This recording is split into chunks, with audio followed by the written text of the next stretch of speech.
Hello friends, welcome to MRK mechanical. देखिए, आज है 11 जनवरी और 11 जनवरी को आज मैं लेकर आया हूँ आपके लिए मैकेनिकल अफेयर्स। तो देखिए, ये बहुत ही ज़्यादा इंपॉर्टेंट कलेक्शन है। आपने पहला वीडियो देखा होगा मेरा 10 जनवरी का, बहुत ही ज़्यादा इंपॉर्टेंट कलेक्शन था वो। तो जिन लोगों ने मेरा चैनल सब्सक्राइब नहीं किया वो प्लीज़ सब्सक्राइब कर लें for support my channel MRK mechanical. तो चलिए इसको शुरू करते हैं वीडियो को। तो देखिए, आज का पहला क्वेश्चन देखते हैं। How many degree of freedom does the blow mechanism have. तो इसमें आपको बताना है, ये आपके पास ये सामने दिख रहा है, आपको फिगर दिख रहा है। इसमें आपको डिग्री ऑफ फ्रीडम बताना है। ठीक है, सबसे पहले क्या करना है आपको, डिग्री ऑफ फ्रीडम, ठीक है, DOF, ठीक है, डिग्री ऑफ फ्रीडम आपको फाइंड करना है। इसमें मैं आपको इसका फॉर्मूला भी बता दे रहा हूँ, 3L-1।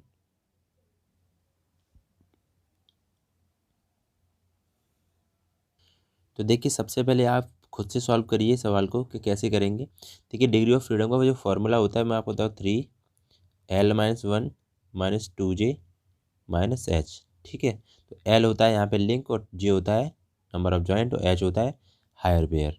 तो इस फिगर को देख के आप इस फॉर्मूले में रखिए लिंक और हायर पेयर, और सॉल्व कीजिए पॉज करके वीडियो, फिर इसके बाद मैं बता रहा हूँ। तो चलिए करते हैं, कैसे करेंगे इसको। तो देखिए, ये आपके सामने एक फिगर है, इसमें डिग्री ऑफ फ्रीडम फाइंड करना है। ठीक है, तो डिग्री ऑफ फ्रीडम फाइंड करने के लिए सबसे पहले लिंक और बाइनरी जॉइंट को पता होना चाहिए। तो इसका फॉर्मूला जो होता है डिग्री ऑफ फ्रीडम का, वो होता है 3L-1 - 2J - H। तो यहाँ पे जो L है वो लिंक होती है, J है जॉइंट होते हैं बाइनरी जॉइंट या, और H होता है हायर पेयर। ठीक है, तो यहाँ पे हम देखेंगे कैसे फाइंड करना है। देखिए, ये जो हैशटैग हैज़ बना हुआ है वो एक लिंक हो गई है। ठीक है, एक होती है ये पूरी। ठीक है, इसके बाद ये 2, ये हो जाएगा 3, 3 के बाद ये हो जाएगी 4, ये हो जाएगी 5। ठीक है, और ये हो जाएगी ये वाली 6। तो नंबर ऑफ लिंक हो गई ना, L बराबर वो 6 हो गई। ठीक है, अब जॉइंट होंगे, वो कैसे करेंगे फाइंड। तो देखिए, जॉइंट कैसे होंगे, ये 1 और 2 बना रहा है। ठीक है, 1 और 2 बना रहे हैं, वो जॉइंट हो जाएगा 1। ठीक है, तो यहाँ पे मैं लिख दे रहा हूँ। ठीक है, जैसे आपको समझ में आ जाएगा। देखो, 1 + 2 एक जॉइंट बना रहे हैं। ठीक है, एक लिंक, और ये दूसरा वाली लिंक है वो एक जॉइंट बना रहे हैं। इसके बाद दूसरी और तीसरी, ठीक है, 2 + 3 ये बना रहे हैं एक जॉइंट। ठीक है, ये समझाने के लिए आपको बता रहा हूँ, ये कोई भी फिगर में आप कर सकते हो बाद में। उसके बाद देखिए, 3 + 4, ठीक है, ये बना रहे हैं 3 + 4, ये कितना हो गया, 1 जॉइंट। ठीक है, उसके बाद 4 और 5 ये हो गया 1 जॉइंट। ठीक है, और 1 और 5, 1 + 5 ये हो गया 1 जॉइंट। कितने हो गए, 1 2 3 4 5। ठीक है, उसके बाद देखिए, 2 + 3 हो गया, हाँ 3 4 हो गया, 3 4, 4 से 5, और देखो 1 2 3 4 5। ठीक है, ये जो बन रहा है ना 3 और 1, ठीक है, ये 2 जॉइंट बन रहे हैं यहाँ पे। ठीक है, 2 जॉइंट हैं इस बीच में। तो ये बन रहा है आपका 6 पे, जो 6 लिंक है ना ये वाली, इसमें 2 जॉइंट बन रहे हैं। ठीक है, 6 लिंक पे 2 जॉइंट है। तो कितने जॉइंट हो गए, 1 2 3 4 5 6। तो जॉइंट हो गए हमारे 1 2 3 4 5 6 7, 7 जॉइंट हो गए। ठीक है, 7 जॉइंट हो गए। बस आपको क्या करना है, फॉर्मूले में रखना है 3L बराबर कितना, 6 - 1 - 2J, J इंटू मतलब J बराबर 7 रखेंगे, और -H तो 0 है। ठीक है, इसमें हायर पेयर दे नहीं रखा है तो 0 रख देंगे, कोई दिक्कत नहीं। 3 5, और ये कितना हो जाएगा 14। ठीक है, 15 - 14 मतलब 1। ठीक है, 1 आंसर आ गया। आई होप आपको समझ में आ गया होगा। तो इसके बाद एक क्वेश्चन मैं आपको दे रहा हूँ, वो करना, वो आपको समझ में आ जाएगा कैसे करना है। ठीक है, तो नेक्स्ट देखिए। तो आई होप आपको पहला क्वेश्चन बहुत अच्छी तरीके से समझ में आया होगा। ठीक है, मैं आशा करता हूँ बहुत अच्छी तरीके से समझ में आया होगा। तो फिर वीडियो को लाइक ज़रूर कर देना। देखिए, और सेकंड क्वेश्चन मैं आपसे पूछ रहा हूँ, ठीक है, इसका आंसर आपको कमेंट बॉक्स में देना है। ठीक है, तो देखिए इसमें क्या है, इन ए प्लेन मैकेनिज्म। तो क्वेश्चन नंबर 2 देखिए, वेरी मोस्ट इंपॉर्टेंट क्वेश्चन है ये।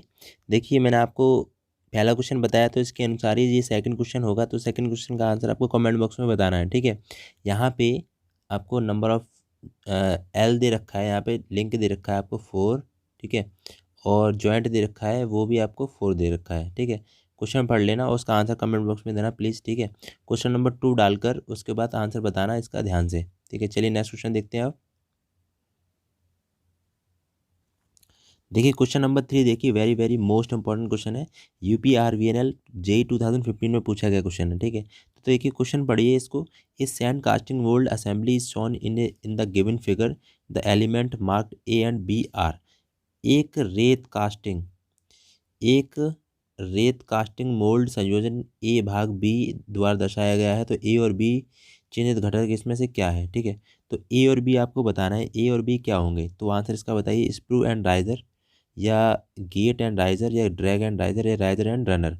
तो आंसर बताइए इसका क्या होगा। देखिए आप कमेंट बॉक्स में आंसर बताइए, इससे क्या होगा, आपका कॉन्फिडेंस बढ़ेगा, आपको अच्छा लगेगा कि मेरे क्वेश्चन सही हो रहे हैं, ठीक है। तो आंसर दे दीजिए करिए। देखिए इसका आंसर हो जाएगा डी, ठीक है, डी हो जाएगा राइजर एंड रनर। तो ए है ना वो, ए है वो क्या है, राइजर, ये राइजर है, और बी है वो क्या है, रनर। तो ये कास्टिंग के पार्ट हैं, ठीक है। इसको डिटेल में देखते हैं क्या है। तो देखिए वीडियो में आपको दिखाया जा रहा है, चित्र में आपको दिखाया जा रहा है कि ये sectional view of A casting mould.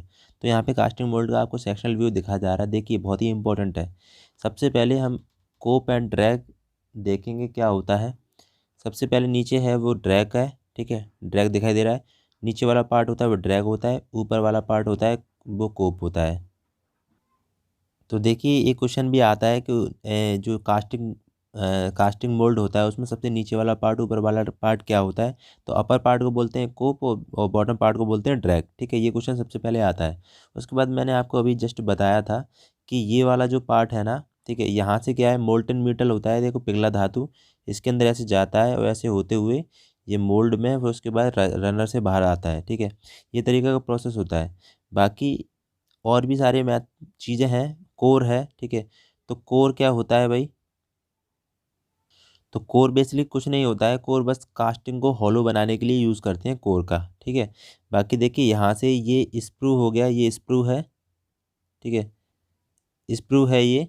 उसके बाद मोल्टन मेटल जाता है ऐसे करके, और ये आपका क्या है, रनर है, ये रनर है, रनर से होते हुए ये इसमें सांचे में जाएगा, ठीक है। उसके बाद ये राइजर से होते हुए पिघला मेटल बाहर आ जाएगा, इससे हमें पता चल जाएगा हमारी कास्टिंग फुल हो गई है, ठीक है। बाकी बहुत सारी बातें हैं, ठीक है, आगे देखते हैं भाई आगे क्या क्वेश्चन है। तो देखिए क्वेश्चन नंबर 4, देखिए वेरी वेरी मोस्ट इंपॉर्टेंट है। Hartnell governor comes under the which type of governor. तो हार्टनेल गवर्नर होता है वो किस टाइप का होता है बताइए। पेंडुलम गवर्नर होगा, या इनर्शिया टाइप होगा, या सेंट्रीफ्यूगल होगा, डेडवेट टाइप होगा। SSC JEE में आया हुआ क्वेश्चन है, बहुत ज़्यादा इंपॉर्टेंट है, और ये बहुत सारे क्वेश्चन पूछे जाते हैं ये। तो देखिए इसका जो आंसर हो जाएगा वो होगा आपका सेंट्रीफ्यूगल टाइप का गवर्नर। तो Hartnell governor basically centrifugal type में आता है, उसके बाद फिर आता है स्प्रिंग कंट्रोल गवर्नर में आता है, ठीक है। तो देख लेते हैं डिफरेंट कितने टाइप के होते हैं गवर्नर, ये भी ज़रूरी है। तो देखिए बेसिकली जो गवर्नर होते हैं वो सेंट्रीफ्यूगल टाइप और इनर्शिया टाइप होते हैं। तो इनर्शिया टाइप तो हम पढ़ते नहीं है, सेंट्रीफ्यूगल टाइप के गवर्नर पढ़ते हैं। तो सेंट्रीफ्यूगल टाइप के गवर्नर में सबसे पहले आता है पेंडुलम गवर्नर, उसके बाद लोडेड टाइप गवर्नर है। पेंडुलम में होते हैं वाट गवर्नर, ठीक है, और लोडेड टाइप में होते हैं दो टाइप के गवर्नर, वो डेड वेट टाइप गवर्नर, उसके बाद स्प्रिंग कंट्रोल गवर्नर, ठीक है। स्प्रिंग कंट्रोल गवर्नर और डेड वेट टाइप में दो टाइप के गवर्नर आ जाते हैं, वो होते हैं पोर्टर गवर्नर और प्रोएल गवर्नर, ठीक है। और उसके बाद स्प्रिंग कंट्रोल गवर्नर में आते हैं 5 टाइप की, जिसमें होता है Hartnell governor, Hartung governor, Wilson Hartnell और पिकरिंग गवर्नर, ठीक है। जो पिकरिंग गवर्नर होता है वो आपका ग्रामोफोन में यूज़ किया जाता है, ठीक है। किस में यूज़ किया जाता है, ये ग्रामोफोन में, ग्रामोफोन, ठीक है, ग्रामोफोन में यूज़ किया जाता है पिकरिंग गवर्नर। तो याद हो गया आपको, इसका स्क्रीनशॉट ले सकते हैं। बाकी आपको PDF मिल जाएगी, डोंट वरी, ठीक है। PDF एक दिन बाद अपलोड होगी, तो कल वाली PDF कल आपको मिल जाएगी, आज ही मिल जाएगी, कोई दिक्कत नहीं है, ठीक है। मैं कोशिश करूँगा आज ही अपलोड करने की। तो बाकी देखिए PDF आपको मिलती रहेगी, आपको बस सपोर्ट करना है, ठीक है, प्लीज़ प्लीज़ सपोर्ट करना है, ठीक है। सपोर्ट करना है आपको, इस वीडियो को लाइक भी करना है, आपको लाइक कर देना, ठीक है। मैं पूरा अच्छा कंटेंट लेकर आया हूँ, लाइक करना है और चैनल को सब्सक्राइब भी कर लेना, ठीक है। तो चलिए नेक्स्ट देखते हैं। यहाँ देखिए क्वेश्चन नंबर 5 देखिए, the ratio of circular pitch and the module is. तो रेशियो बताना है सर्कुलर पिच का, ठीक है, पी सी अपॉन और मॉड्यूल एम का, ठीक है।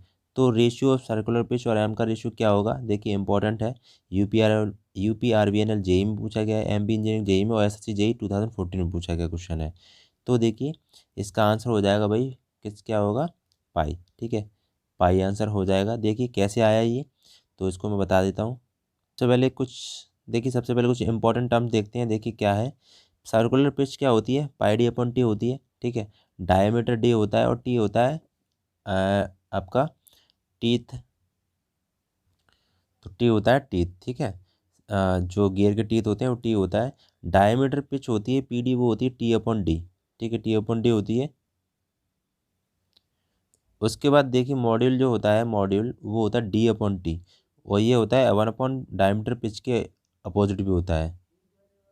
तो देखिए क्वेश्चन में आपको पूछा गया था सर्कुलर पिच और मॉड्यूल की रेशियो पूछा गया था। तो सर्कुलर पिच, जो सर्कुलर पिच होती है वो होती है ये पाई डी अपॉन टी, और मॉड्यूल होता है डी अपॉन टी।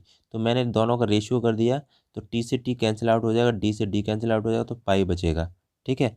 क्लियर हुआ। अब यहाँ से एक इम्पोर्टेंट पॉइंट बन जाता है, वो मैं आपको बता दे रहा हूँ, बहुत ही ज़्यादा इंपॉर्टेंट है ये, कि मॉड्यूल एंड सर्कुलर पिच।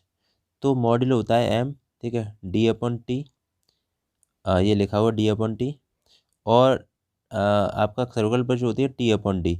दोनों का जब मल्टीप्लाई करोगे तो 1 आता है। ये सबसे ज़्यादा क्वेश्चन पूछा गया है, इंपॉर्टेंट क्वेश्चन है और ये बहुत बार पीएसयू सेक्टर में पूछा जाता है क्वेश्चन, एसएससी जेई में बहुत बार रिपीट हुआ है। बाकी नेक्स्ट देखते हैं, क्वेश्चन नंबर 6 देखिए, और इसका आंसर बताइए क्या होगा। देखिए, if the periodic of oscillation is double, ठीक है, थ्योरी ऑफ मशीन का क्वेश्चन है। अगर पीरियोडिक ऑफ ऑसिलेशन को आप डबल कर देते हैं तो क्या होता है, the length of simple pendulum should be double, the length of simple pendulum should be quadrupled, मतलब क्या लिखा है, सादे दोलक की लंबाई 4 गुनी हो जाती है, मतलब दोलक की लंबाई 4 गुनी हो जाती है। The mass of pendulum should be double, दोलक का द्रव्यमान दोगुना हो जाता है। The length of mass should be double, लंबाई द्रव्यमान दोगुना हो जाता है।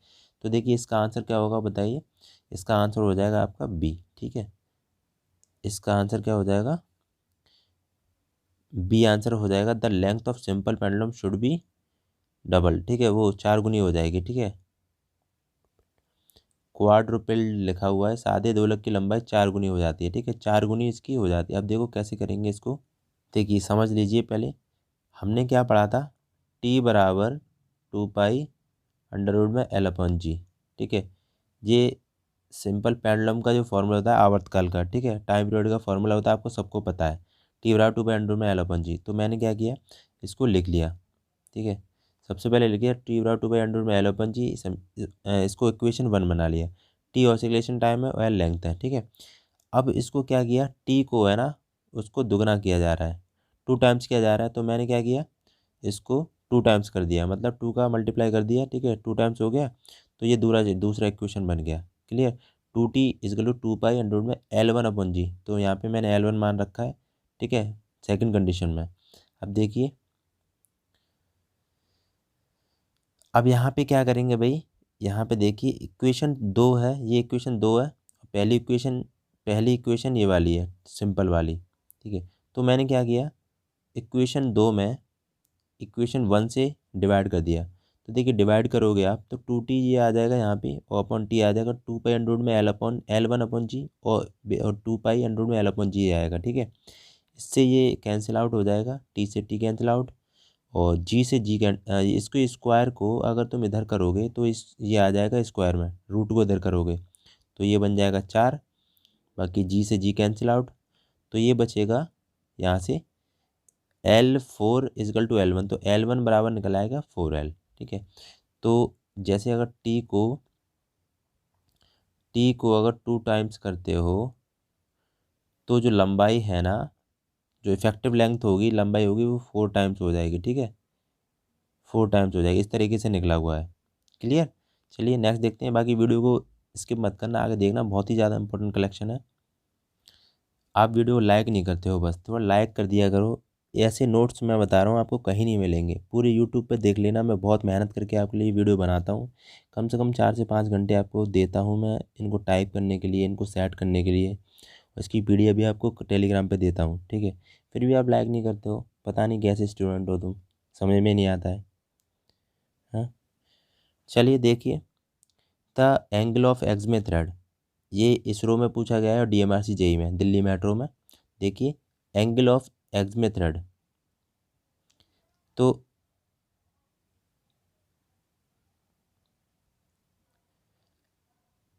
एक्समे थ्रेड की क्या कोण होता है, वो कितना होता है, ये आपको बताना है। तो बताइए भाई क्या होगा इसका आंसर।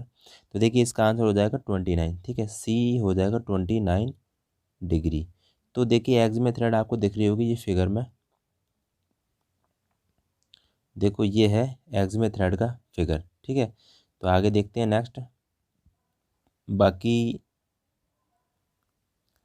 यहाँ देखिए एक्समे थ्रेड का जो एंगल होता है वो ये वाला एंगल होता है, ऐसे करके ये वाला, तो 29 का होता है, ठीक है। बाकी एक्समे थ्रेड के बारे में देखते हैं, थोड़ा सा डीपली पढ़ते हैं कि क्या क्या है। देखिए acme screw thread typically used for power transmission and linear motion application with slower rotational speed and heavy load। देखिए यहाँ पे हैवी लोड के लिए यूज़ की जाती है और स्लोअर रोटेशनल स्पीड के लिए यूज़ की जाती है, ठीक है। और इसका यूज़ जो होता है वो basically lead screw of on lathe, lathe में इसका यूज़ करते हैं इस, ठीक है। यही इसका बेसिक यूज़ है, बाकी और मशीनों में होता है। तो यहाँ पे और देखिए क्या है, कुछ और पूछी जाती हैं, जैसे कि वी शेप है, वी शेप में जो थ्रेड है वो 60 डिग्री का एंगल होता है। विद वर्थ है उसमें 55 डिग्री का एंगल होता है। बटरस में 45 डिग्री का होता है, 45 का। स्क्वायर में कितना होता है, स्क्वायर में तो भाई 90 का होता है, ठीक है, 90 डिग्री का होता है। एग्ज में थ्रेड में 29 का होता है और वर्म में होता है आपका 29 का, ठीक है।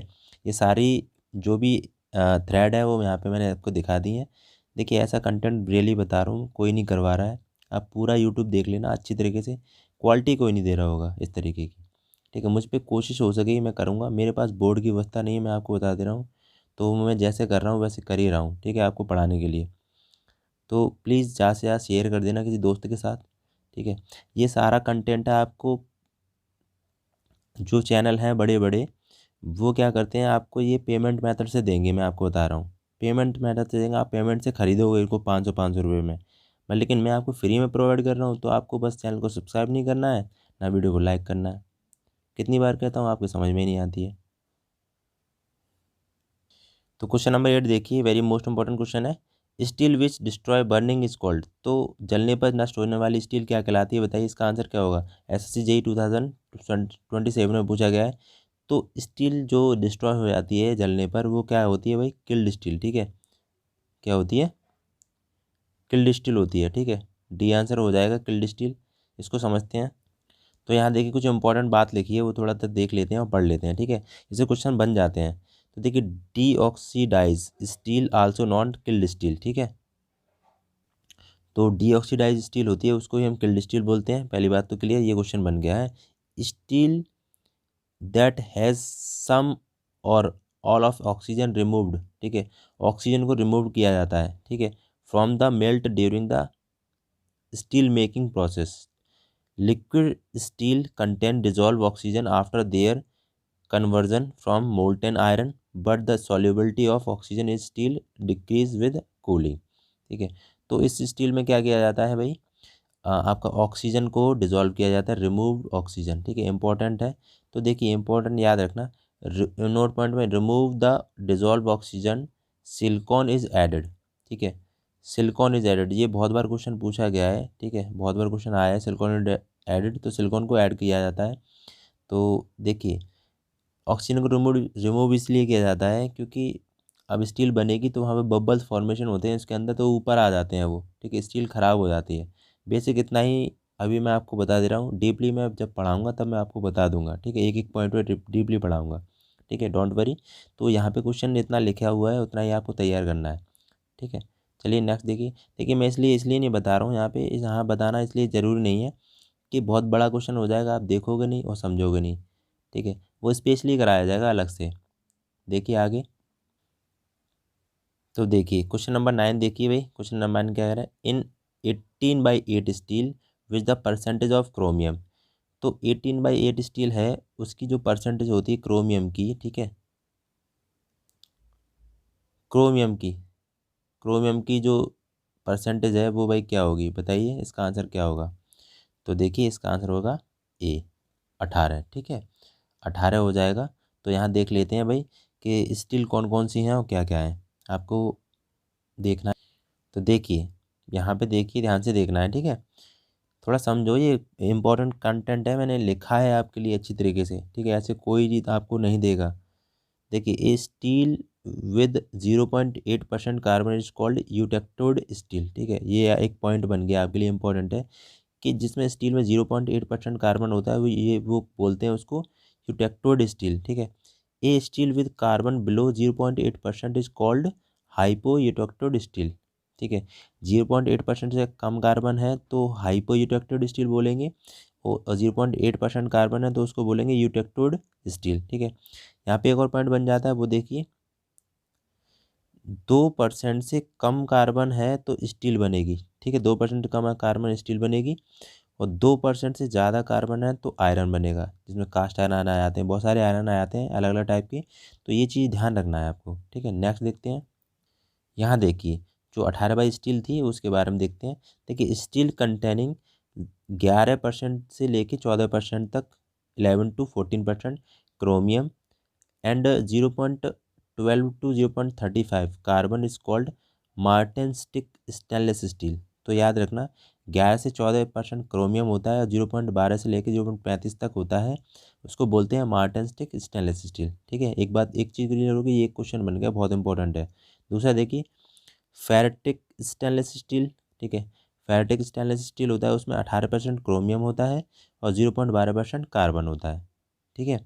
उसके बाद देखिए आगे, आगे देखिए थोड़ा सा, देखो ऑस्टेनेटिक स्टेनलेस स्टील होता है, वो 18% क्रोमियम होता है, 8% निकल होता है। तो यही पूछा गया था 18/8, ठीक है, ये इंपॉर्टेंट है। ऑस्टेनेटिक स्टील बोलते हैं उसको, 18% क्रोमियम होता है, 8% निकल होता है। नोट पॉइंट में देखिए क्या है, नोट पॉइंट में देखिए नॉन मैग्नेटिक, ये जो स्टील होती है वो नॉन मैग्नेटिक होती है, जंग रोधी होती है, इसमें जंग नहीं लगती है, ठीक है।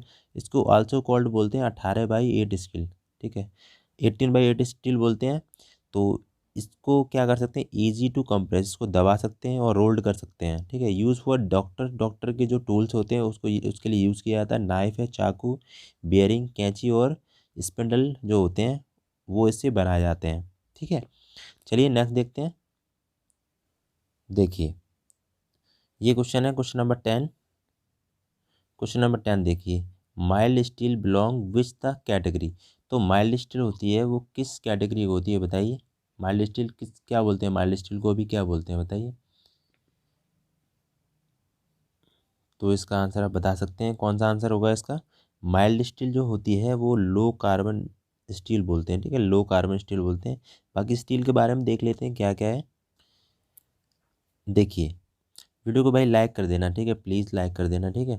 कार्बन कंटेनिंग स्टील, तो कार्बन इसमें देखेंगे भाई, आपने स्टील जो पढ़ी है वो बार बार हम भूल जाते हैं, तो उसको याद कर लेंगे यहाँ से।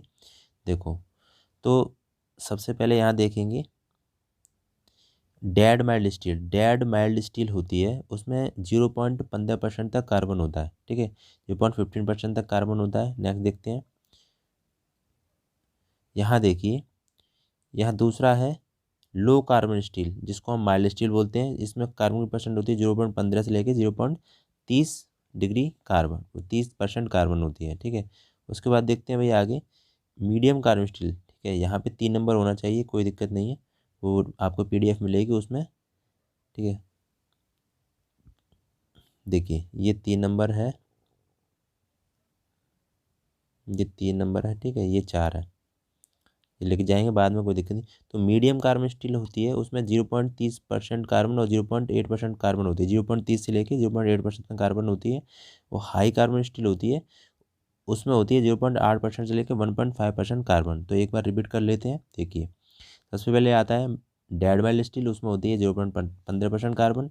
लो कार्बन स्टील में होती है, लो कार्बन स्टील को भी बोलते हैं माइल्ड स्टील, इसमें होती है 0.15 से लेकर 0.30% कार्बन। और मीडियम कार्बन स्टील होती है उसमें 0.30 से लेकर 0.8% कार्बन। और हाई कार्बन स्टील होती है उसमें 0.8 से लेकर 1.5% कार्बन होती है। ठीक है, यहाँ तक क्लियर। बाकी नेक्स्ट देखते हैं। तो ये देखिए कल का प्रश्न का है, ये मैंने आपसे पूछा था, इसका बहुत ही कम लोगों ने आंसर दिया है। ठीक है, देखिए ये क्वेश्चन है, इसका जो आंसर हो जाएगा, ठीक है, वो है 400 किलो जूल। तो इसका आंसर भाई किन किन उन्होंने दिया है वो मैं इसका आंसर उनका नाम बता देना चाहता हूँ। ठीक है, नाम बता रहा हूँ, आर्यन चौधरी है। ठीक है, आर्यन चौधरी, आर्यन चौधरी ने इसका आंसर दिया है। उसके बाद विकास विश्वकर्मा है। ठीक है, विकास विश्वकर्मा है, इन्होंने आंसर दिया है। उसके बाद एक और है मनीष कुमार। ठीक है, मनीष कुमार है, उन्होंने इसका आंसर सही दिया है। बाकी सभी लोगों का आंसर गलत है। इसमें इसमें 400 किलो जूल आ रहा है। अब इसको कैसे करेंगे भाई, इसको इसको ध्यान से देखना है कैसे करेंगे। ठीक है, इसमें रिवर्सिबल हीट इंजन, इसमें देखो क्या दे रहा है, reversible heat engine operate between 300 kelvin और 600 केल्विन। ठीक है, T2, टी हायर और टी लोअर दे रखा है आपको टेम्परेचर। ठीक है, और आउटपुट दे रखी है आपको, क्यू रिजेक्टेड दे रखी है 200। तो क्यू एडिशन आपको फाइंड करना है। ठीक है, तो देखिए कैसे करेंगे, आपको ध्यान से देखना है। ठीक है, तो चलिए देखते हैं। और इसके बाद आपको एक क्वेश्चन और पूछूंगा, उसका आंसर बताना है। करेंगे, यहाँ पे लोअर टेम्परेचर दे रखा है 300 केल्विन, 300 केल्विन। हायर टेम्परेचर दे रखा है 600 केल्विन। और रिजेक्टेड हीट दे रखी है आपको 200 किलो जूल, और क्यू एडिशन आपको फाइंड करना है। ठीक है, तो सबसे पहले एफिशिएंसी का फॉर्मूला जो होता है, वो एफिशिएंसी होती है, वो क्या होता है, 1 minus T lower upon T higher. ठीक है, ये होता है ना। तो यहाँ से क्या करेंगे, या फिर ऐसे कर लो, T higher T lower by T higher और इंटू 100 करेंगे एफिशिएंसी निकालने के लिए। तो टेम्परेचर, हायर टेम्परेचर कितना दे रखा है, 600 माइनस 300 बटे 600 इंटू 100, तो कितना आ जाएगा, 300 बटे 600 मतलब 1 बटे 2 और 2 50, 50% इफिशियंसी आ गई। ठीक है, 50% एफिशिएंसी हो गई। इसके बाद देखेंगे दूसरा फॉर्मूला क्या होता है एफिशिएंसी का ही, वो होता है, मतलब हीट में ले रहे हैं आपकी बात। ठीक है, Q addition minus Q rejected upon Q addition. ठीक है, तो 50% तो इसको रख देंगे हम इफिशियंसी को। इसके बाद इसको कैसे लिख सकते हैं, 1 minus Q rejected upon Q addition. तो क्या करना है, बस वैल्यू रखनी है 50/100, 1 माइनस क्यू रिजेक्टेड कितना दे रखा है 200, क्यू एडिशन निकालना है। ठीक है, तो देखो कैसे करेंगे।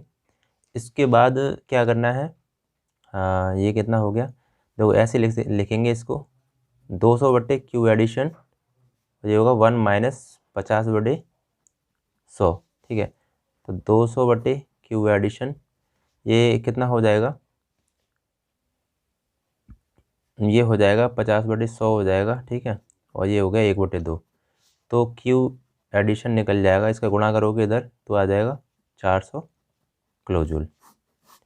ये आंसर हो गया। ठीक है, अब नेक्स्ट देखते हैं। तो देखिए ये आज का क्वेश्चन है। ठीक है, ये आज का क्वेश्चन है, बहुत ही इंपॉर्टेंट है। तो देखिए क्या है, a work piece is turn on a lathe at 100 meter per minute, cutting speed 0.4 mm per revolution and 1.5 mm depth of cut, what is the rate of metal removal. ठीक है, तो देखिए यहाँ पे हिंदी में पढ़ लेते हैं। वर्क पीस लेथ मशीन पर 100 मीटर पर मिनट कटिंग गति 0.04 metre mm per revolution and 1.5 mm cut की गहराई के साथ हो रहा है, धातु हटाने की दर क्या होगी। तो देखिए इसका आंसर आपको कमेंट बॉक्स में बताना है। ठीक है, कमेंट बॉक्स में इसका आंसर बताना है। तो जो आंसर देंगे उनका मैं 5 लोगों का नाम बोलूँगा। ठीक है, कल की वीडियो में। तो बाकी आपको क्या करना है, आपको लाइक कर देना है वीडियो को। ठीक है, लाइक कर देना। ठीक है, और जिन लोगों ने इस चैनल को सब्सक्राइब नहीं किया है, ठीक है, मैकेनिकल की जो तैयारी कर रहे हैं, एनपीसीएल की कर रहे हों, चाहे चाहे आईयूसीएल की, ठीक है, चाहे सेल की तैयारी कर रहे हो, जो भी डिप्लोमा मैकेनिकल के हैं चाहे बीटेक के हों, ठीक है, तो इस चैनल को सब्सक्राइब कर लेना। बाकी नेक्स्ट वीडियो में मिलते हैं। तो बाकी कल की वीडियो देखने के लिए आपको चैनल को क्या करना है, सब्सक्राइब कर लेना है। ठीक है, चलिए, जय हिंद, मिलता हूँ नेक्स्ट वीडियो में।